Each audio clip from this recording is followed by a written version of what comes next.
ಸ್ನೇಹಿತರೆ, ಈ ಜಗತ್ತಿನಲ್ಲಿ ಬೆಲೆ ಕಟ್ಟಲಾಗದ ಯಾವುದಾದರೂ ಒಂದು ವಸ್ತುವಿದೆ ಎಂದರೆ ಅದು ತಾಯಿಯ ಪ್ರೀತಿ.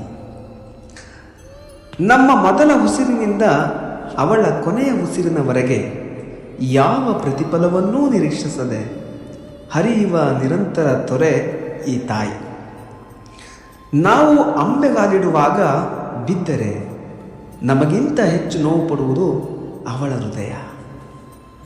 ನಮ್ಮ ಅಳುವಿನ ಹಿಂದೆ ಇರುವ ಕಾರಣವನ್ನಾಗಲಿ, ನಮ್ಮ ಮೌನದ ಹಿಂದೆ ಇರುವ ನೋವನ್ನಾಗಲಿ ಜಗತ್ತಿಗಿಂತ ಮೊದಲೇ ಗುರುತಿಸುವ ಏಕೈಕ ಜೀವ ಅವಳು.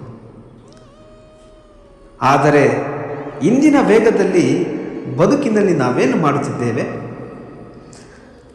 ನಮ್ಮನ್ನು ಬೆಳೆಸಲು ತನ್ನ ಸುಖವನ್ನೇ ತ್ಯಾಗ ಮಾಡಿದ ಆ ಜೀವಕ್ಕೆ ದಿನದ 10 ನಿಮಿಷ ಪ್ರೀತಿಯಿಂದ ಮಾತನಾಡಲು ನಮಗೆ ಸಮಯವಿಲ್ಲವೇ?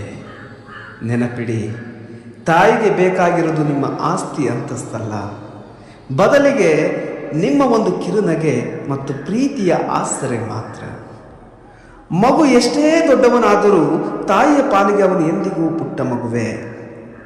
ಅವಳ ವೃದ್ಧಾಪ್ಯದಲ್ಲಿ ಅವಳಿಗೆ ಬೆನ್ನೆಲುಬಾಗಿ ನಿಲ್ಲೋಣ. ತಾಯಿಯನ್ನು ಗೌರವಿಸುವುದು ಅಂದರೆ ನಮ್ಮ ಸಂಸ್ಕೃತಿಯನ್ನು ಗೌರವಿಸಿದಂತೆ.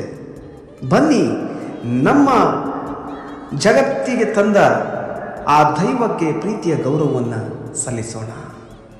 ನಮಸ್ತೆ, ಧನ್ಯವಾದಗಳು.